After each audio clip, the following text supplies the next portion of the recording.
এই যে ঢং করে ঘুম থেকে উঠানোর পরেও একটু ঢং করে। হ্যালো এভরিওয়ান, আসসালামু আলাইকুম। কেমন আছেন সবাই? তো আমি চলে আসছি আবার নতুন একটা ব্লগ ভিডিও নিয়ে। আজকে আমি আপনাদের সাথে শেয়ার করব দেশের বাইরে আমার ক্রিসমাস। অবশ্য ক্রিসমাস আমাদের কোনো উৎসব না। বাট দেশের বাইরে এটা খুবই সুন্দরভাবে সাজানো হয়। সবকিছু খুব লাইটিং করা হয়। এজন্য আমাদের ঘুরতে যাওয়া। তো সেটার জন্য হচ্ছে আমি আমার ছোট সোনামণিকে রেডি করায় নিলাম। সে ঘুম থেকে উঠছে বলে সে খুব ঢং করতেছে অ্যান্ড এই যে আমি রেডি হয়ে নিলাম। আজকে আমি হোয়াইট কালার একটা আউটফিট পরবো।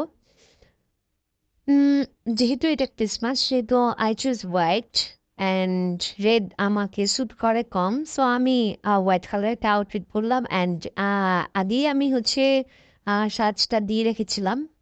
অ্যান্ড হুট করে আমাকে হচ্ছে আমার ফ্যামিলি মানে আমাকে ফোন দিয়ে বললো যে ৮টার সময় আমরা বেড়াইতে যাব। এটা একদম হুটহাট করা, কোনো রকম আগে থেকে প্ল্যানিং করা না। তো আমি হচ্ছে ওকে ঘুম পাড়িয়ে দিয়ে আমি সাজুগুজু করে নিচ্ছি অ্যান্ড দেন সে ওঠার পরে তাকে রেডি করে আমরা রওনা হলাম। নিজে এখানে অনেক বৃষ্টি থাকে প্রায় সময়, কিন্তু আজকে বৃষ্টি নাই। কিছুক্ষণ আগে বৃষ্টি হয়েছিল। মানে ওয়েদার দেখলে আপনারা বুঝতেছেন যে কি অবস্থা, মানে রাস্তাঘাট ভেজা, এই যে এখানেও পানি জমে আছে। খুব বেশিক্ষণ হয় নাই যে বৃষ্টি হয়েছে এখানে। খুব অবাক জিনিস যে বৃষ্টি হওয়ার পরে আধা ঘন্টার মধ্যে সব কিছু শুকায় যায়, একদম সেই আগের মতো হয়ে যায়। তো আমি হিমাকে নিয়ে হেঁটে হেঁটে, যেখানে গাড়ি আসবে সবাই আমাদের জন্য ওয়েট করতেছে, ওখানে চলে গেলাম। দেন ওখান থেকে আমরা গাড়িতে উঠে একই সাথে সবাই মিলে মানে আনন্দ করতে করতে আমরা যাচ্ছি। আমরা বেসিক্যালি আজকে যাব হচ্ছে এখানে একটা সামিট মল আছে সেখানে।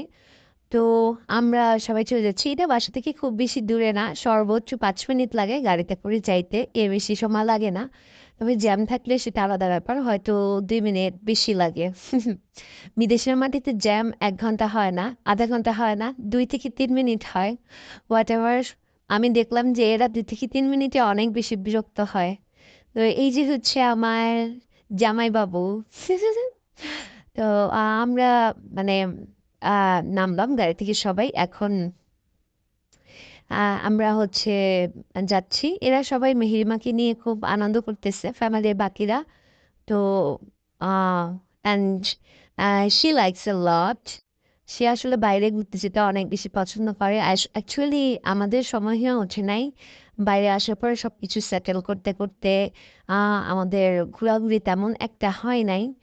তো এই যে আমরা চলে আসছি, এন্ট্রান্স দিয়ে ঢোকার পরপরই এখানে খুব সুন্দর করে একটা ডেকোরেশন করে পুতুল বসায় রাখছে অ্যান্ড এলভিন দৌড় দিয়ে এই সেখানে চলে যাবে। যে মানে সবাই মিলে আমরা মোটামুটি কিছু ফটোশ্যুট করবো ওখানে, ছবি টবি তুলবো। তো সে খুব এক্সাইটেড ছিল, সে এখান থেকে ওখানে ওখান থেকে এখানে যাওয়া আসা করতেছিল অ্যান্ড বারবার সে শুধু তার দরজার কাছে যাচ্ছিল, কারণ সে ওই জায়গাটা অনেক বেশি লাইক করেছে। অ্যান্ড এই যে আমিও খুব এক্সাইটেড ছিলাম আম ঘোরাঘুরি নিয়ে। তো এই যে আমি ঘুরে বেড়াচ্ছি। এই যে আমার হাতে দেখতে পারতেছেন, এটা হচ্ছে আমার কাবুলি ওয়ালা ব্যাগ। মানে হচ্ছে আহ আমি জানি না, এটা আমার কাছে কাবুলিওয়ালার ব্যাগই মনে হয়, কারণ এটার ভিতরে অনেক অনেক অনেক কিছু ঢুকানো যায়, মানে একসাথে অনেক কিছু। আর এই ব্যাগটা আমার ক্যারি করতে হয় যখন এলভিন আমার সাথে থাকে, বিশেষ করে তখন হচ্ছে ওর অনেক প্রয়োজনীয় জিনিস আমার একই সাথে ক্যারি করতে হয়। তো যাদের বেবি আছে তারা এই জিনিসটা বুঝবে যে বড় bag how much essential for us. So এই যে আমরা হচ্ছে বেসমেন্টে চলে আসছি।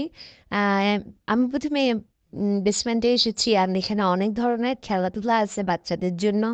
বাচ্চাদের, ছোট বাচ্চাদের সাথে বড় বাচ্চারাও লাইনে দাঁড়ায় আছে, তারা খেলাধুলা করবে অ্যান্ড উই এনজয়েড আ লট। তো সবশেষে সবচেয়ে মজার পার্ট যেটা, সেটা হচ্ছে আমরা একটা রেস্টুরেন্টে এসেছি। এই রেস্টুরেন্টে কোনো মানুষ সার্ভ করে না, এখানে রোবট সার্ভ করে। মানে হচ্ছে আম নর্মাল মানুষ এসে, মানে আমাদের মতো মানুষ এসে এখানে সব কিছু অর্ডার দেয়, কিন্তু অর্ডারটা নিয়ে আসে, মানে খাবারটা সার্ভ করে রোবট। Isn't it interesting? এইটা হচ্ছে আমি আমার জীবনে প্রথমবার দেখেছি। অ্যান্ড এটা আমার কাছে খুবই ভালো লেগেছে। সবাই এটাতে খুবই এনজয় করতেছে। বিশেষ করে এলভিন খুব এনজয় করেছে। সে বারবার রোবট যতবার খাবার দিতে আসতেছে, যাচ্ছে সে hi and bye bye and সে খুব এটা পছন্দ করতেছে। অ্যান্ড আমরা এই যে মিল্কশেকগুলো নিয়েছি, এটা হচ্ছে ভ্যানিলা শেক, একটা চকলেট শেক অ্যান্ড একটা স্ট্রবেরি শেক। সবচেয়ে বেশি মজা ছিল strawberry and vanilla shake. Chocolate শেকটা তত বেশি মজা ছিল না। অ্যান্ড এই যে এটা হচ্ছে আমাদের এখানকার স্থানীয় ফুড। এটা খেয়ে খুব সম্ভবত লাসিন লেমাক বলা হয়। আমি ভালোভাবে উচ্চারণ করতে পারি না ওদের ল্যাঙ্গুয়েজ। তো এই যে এটা হচ্ছে স্পেশাল একটা সস। এই সসটা হচ্ছে মেনলি শুটকি দিয়ে বানানো। এই যে শুনলে খুবই অবাক লাগে যে শুটকি দিয়েও সস হয় আসলে। তো আমি ১ম বার খুব মনের শঙ্কা নিয়ে খেয়েছি। পরে খাওয়ার পরে দেখলাম ইটস অ্যামেজিং। অ্যান্ড ওই যে ওখানে হটপটে রান্না করা হচ্ছে সব সামুদ্রিক খাবার। এই যে আমার ইভেন সোনামণি আইসক্রিম খাচ্ছে। না ও আসলে জানে ও ভ্যানিলা শেক খাচ্ছে তো ওটাকে আমরা আইসক্রিম বলে চালাই দিচ্ছি। কারণ ওর একটু ঠান্ডার সমস্যা ছিল। আইসক্রিম আর আমরা অর্ডার করি নাই। খাওয়া-দাওয়া শেষে আমরা বের হইলাম। বের হয়ে মানে গাড়ি আসার আগ পর্যন্ত আমরা বের হয়ে হাঁটাহাঁটি করতেছি অ্যান্ড ঠিক পাশেই একটা বড় মার্কেট ছিল। অনেক রাত হয়ে যাওয়াতে এগুলো বন্ধ হয়ে গিয়েছে। অ্যান্ড তার পাশে একটা জুস বার আছে। এখানে সব ধরনের জুস অ্যান্ড আদার্স জিনিস সার্ভ করে। বাট আমরা কেউ কিছু নিই নাই। আমরা জাস্ট এমনিই ঢুকছিলাম যে হাউ ইট রিয়েলি লুকস। দেশের বাইরে অ্যাকচুয়ালি কেমন হয় দেখতে, এই জন্য আমরা ঢুকছিলাম। তো এই যে আমাদের গাড়ি চলে আসছে, আমরা বাসায় চলে যাচ্ছি অ্যান্ড আমরা অনেক অনেক মজা করেছি। এইটা হচ্ছে এখন আম, রাত ১টা বাজে অলমোস্ট। আমরা সেই ৯টার সময় বের হয়েছি, এখন রাত ১টা বাজে। তো সব কিছু শেষ টেস করে আমরা বাসায় চলে যাচ্ছি। হোয়াট এভার রাত ১টা বাজে তাতে কি হয়েছে? রাস্তাঘাটে মানুষ সব, কারণ যেহেতু ক্রিসমাস সেহেতু সবাই খুব ফেস্টিভ মুডে আছে। সবাই ঘোরাঘুরি করতেছে। এখানে সেখানে যাচ্ছে। আমি তো উম আরো দূরে গেলে হয়তো আরো বেশি মানুষ দেখা যাইত। বাট আমি এত বেশি দূরে যাইনি। যেহেতু এলভিন আছে, এলভিনের রুটিন ব্রেক করলে সে খুব ডিস্টার্ব হয়। অ্যান্ড এই যে আমরা চলে এসেছি আমাদের বাসায়। আমরা সবাই খুব টায়ার্ড। এখন বাসায় যেয়ে লম্বা একটা ঘুম দিবার, সে খুব আনন্দিত বাসায় ফিরতে পেরে।